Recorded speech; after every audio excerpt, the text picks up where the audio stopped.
Yeah, your Schumann is spiking, and the Cherenkov inundation is big. If you don't know what Cherenkov radiation is, Cherenkov, it's a thing. Look it up.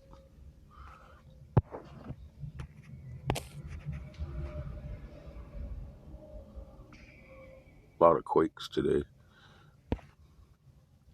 So we're on our side as a planet. A lot of people still haven't figured that shit out. Last month, we were at Coyote Paw Pass with Jamie and monitoring the sky, and at 1:30, Orion was rising on his back. And last week, we noticed Orion was rising on his back about 9:30. Last night, we saw Orion rising on his back at 7:22.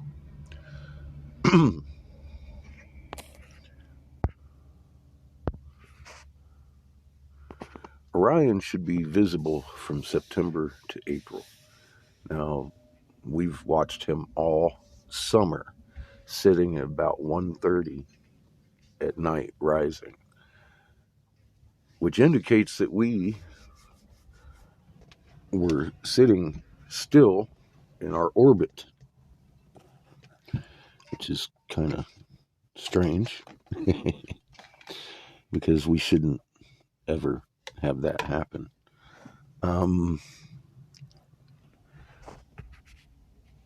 He's most visible in January, it says.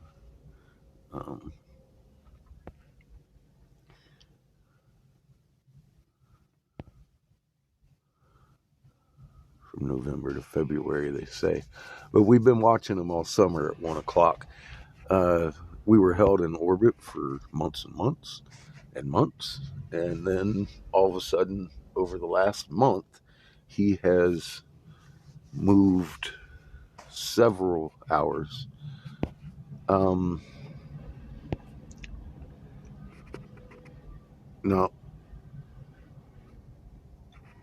last week he was in his January position. This week, he's well outside of his January position. He's heading closer to the sun. If he continues to do this by January, the most visible time he's ever visible, he won't be in the sky. So this is my pre-entry. I'm betting Orion's gone by January in the sky. You won't be able to see him, period. Now, here's how Orion works.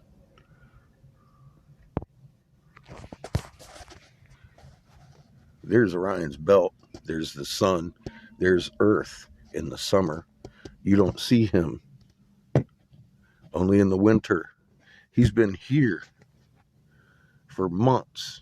Now all of a sudden, we're in this position where we should be over here, where he's rising all over the place. He shouldn't have been here for a long time. Now all of a sudden, we're over here in this orbit. Orion isn't moving. It's us moving in our orbit that fast.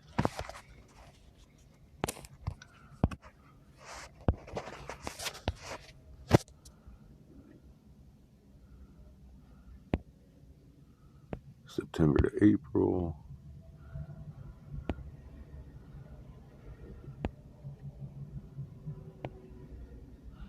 Mid-January, Orion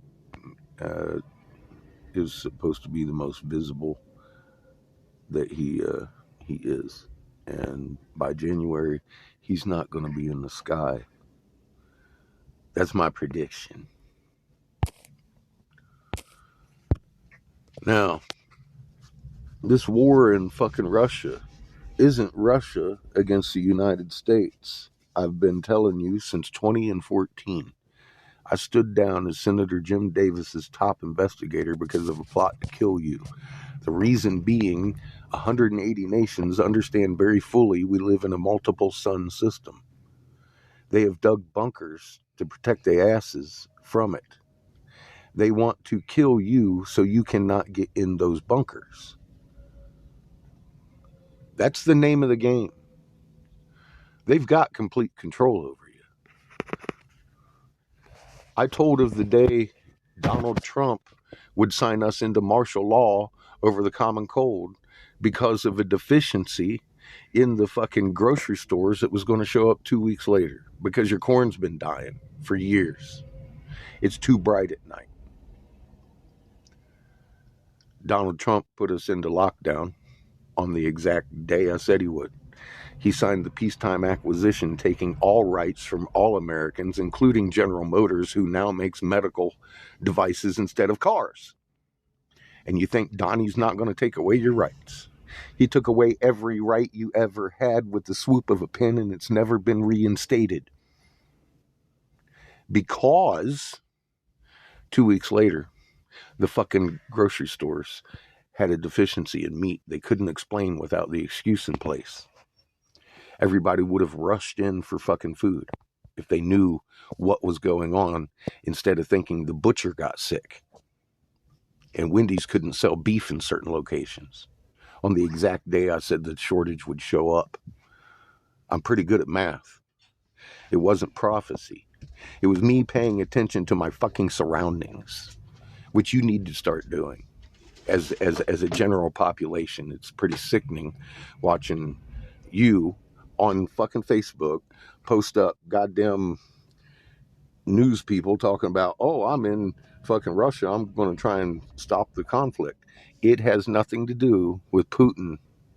It's the Crown Vatican DC Corporation. 180 nations are well aware of what's going on. We have established the UK central banks in every one of those nations and put in a puppet president that's related to your president.